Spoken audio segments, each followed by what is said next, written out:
Você já parou para pensar que nas suas relações amorosas, nas suas relações com amigos, suas relações com seus colegas de trabalho, podem estar intimamente ligados na relação que você teve com a sua mãe ou com a pessoa que desenvolveu, que desempenhou esse papel de mãe, a função materna? Eu vou falar sobre isso pela ótica da psicanálise e convido você a estar comigo até o fim desse vídeo. Vamos lá. Eu vou trazer aqui a teoria de Winnicott. Adoro Winnicott, porque essa teoria faz muito sentido. Dentro da sua teoria, que é bárbara, eu vou trazer apenas um ponto quando ele fala da mãe suficientemente boa. Olha só a palavra brilhante que ele encontrou para colocar aqui. Suficiente. Suficiente significa nem de mais, nem de menos. Ele é suficiente. Esse papel desempenhado é o suficiente para quê? Para o desenvolvimento do bebê. Para o desenvolvimento subjetiva da criança, do adulto. Tudo está ligado desde o nosso início da vida.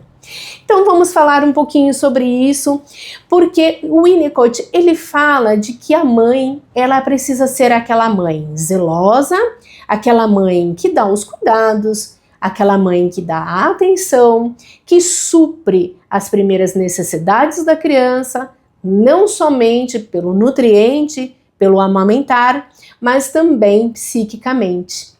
É muito interessante hoje em dia você encontrar mães, por exemplo, quando amamentam.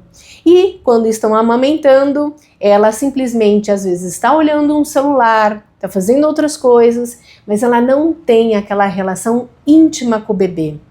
Aquele olhar, olho no olho da criança, daquele cuidado.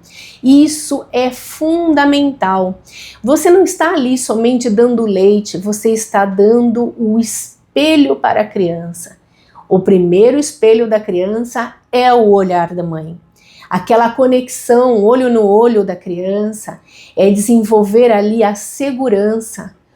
Estou aqui, estou dando esse suporte psíquico para você. Parece uma coisinha tão boba, mas que faz toda a diferença, principalmente quando esse adulto, essa criança se tornar adulto. Então, a mãe, ela é zelosa, a mãe, ela traz o cuidado, a mãe traz o nutriente, mas essa mãe, em alguns momentos, ela também precisa falhar. Falhar, se fazer ausente, por quê? Porque é nessa ausência, e quando a gente fala ausência, não é a ausência demais. Lembra que nós estamos falando do termo suficiente. Então, nós estamos falando que a mãe, em determinados momentos, dependendo ali da idade da criança, ela precisa se ausentar. Uma criança, um bebê muito pequeno, por exemplo, só o fato da mãe sair de berço para ir tomar banho já é uma ausência. Conforme a criança vai crescendo, essa ausência ela também pode aumentar. E isso está tudo bem, desde que ela também tenha a presença. Isso é fundamental. Então é a mãe que consegue fazer esse equilíbrio de presença e ausência. A mãe precisa ir fazer a sua mão, e fazer a unha da sua mão, fazer o cabelo, ela precisa ir trabalhar e tá tudo certo, é importante, porque nessa ausência, a criança também ela vai aprender a administrar o quê? As suas frustrações, administrar de que essa mãe vai, mas ela também volta. Essa mãe se ausenta, mas a pessoa também pode voltar.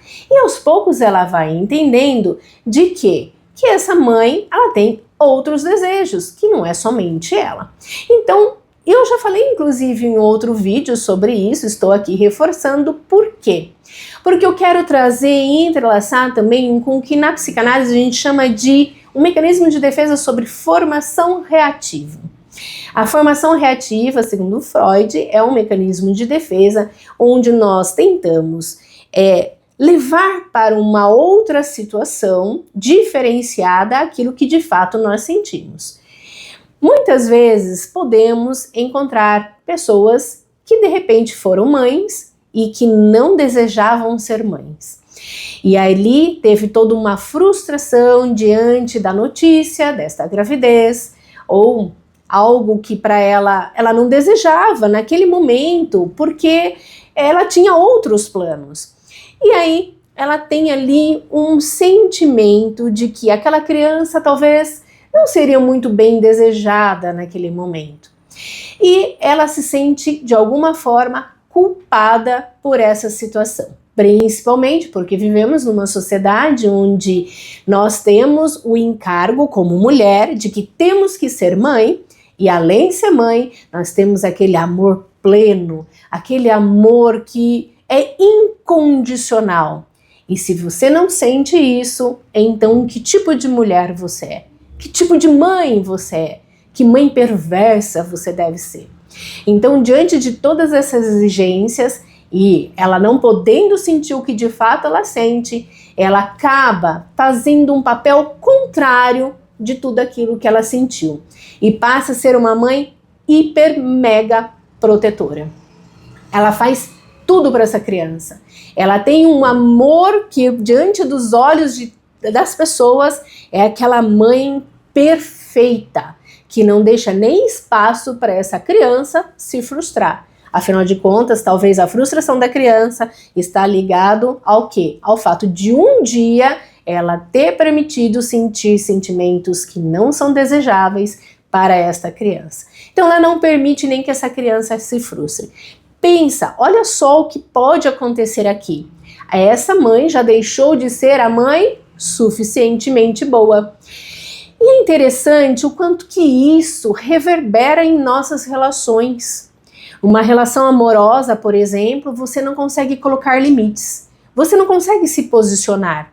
Porque uma mãe que nem sequer conseguiu mostrar que ela também é frustrada, que também ela sente raiva. E aí você aprendeu com isso de que ter esses sentimentos é definitivamente ruim. E isso faz com que nas suas relações você também transpareça. Então você já percebe que dentro, por exemplo, de uma relação amorosa, não sei se isso já aconteceu com você, ou conhece alguém que já passou por isso, ou passa por isso.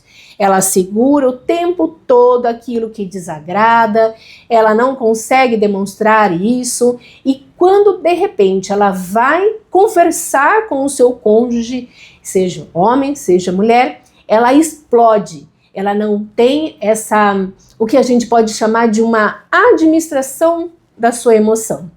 Ela traz com uma carga psíquica tão grande porque ela foi acumulando isso ao longo do tempo. E quando de repente acontece uma situação que às vezes são situações bobas do dia a dia, ela simplesmente explode e traz tudo à tona. E isso traz consequências, obviamente, dentro das suas relações. Ali ela traz um caos para dentro da sua casa, para dentro da sua relação amorosa. E isso também pode acontecer dentro do trabalho. Você não saber se posicionar diante dos colegas, diante do seu chefe, você não consegue se posicionar, colocar limites, e também nas relações como amigos. No grupo você não consegue dizer aquilo que você quer, você não consegue escolher nem lugar onde você vai passear.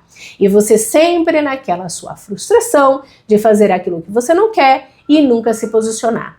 E ainda por cima, coloca o quê? A culpa no outro, porque o outro não te ouve, porque o outro não te respeita. Então você não consegue olhar para si de que algumas questões são suas e você acaba levando para o externo aquilo que na verdade você tem que dar conta e entender que está acontecendo com você.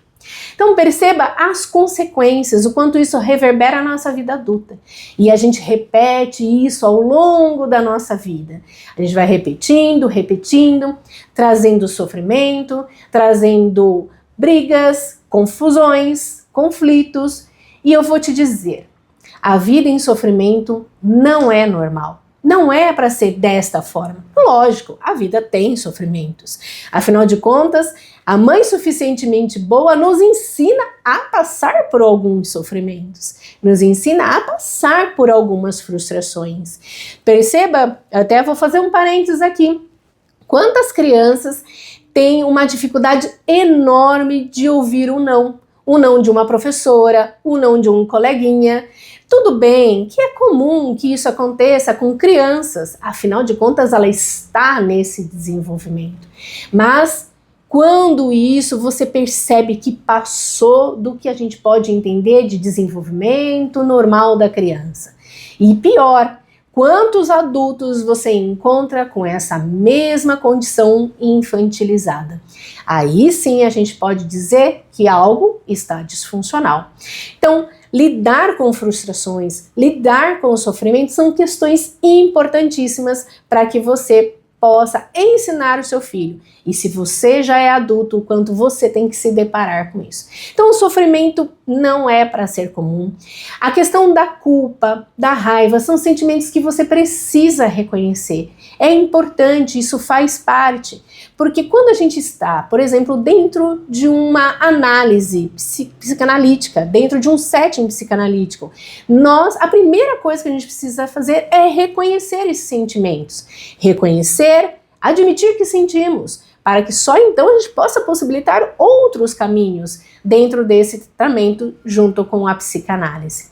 Então, você que está acostumado a colher os mesmos resultados das suas relações, dentro do sofrimento, não consegue administrar seus sentimentos, perceba que não é o que você faz, e sim pelo que você sente, está na hora de você conhecer mais a psicanálise, o lugar de escuta do inconsciente. Portanto, eu convido a você a conhecer mais sobre esse mundo da psicanálise junto à escola EECP, Escola de Formação e Estudo Continuado em Psicanálise, onde você sai realmente apto a não só atender, mas também a se conhecer melhor e possibilitar caminhos de ressignificação em tudo aquilo que você vive.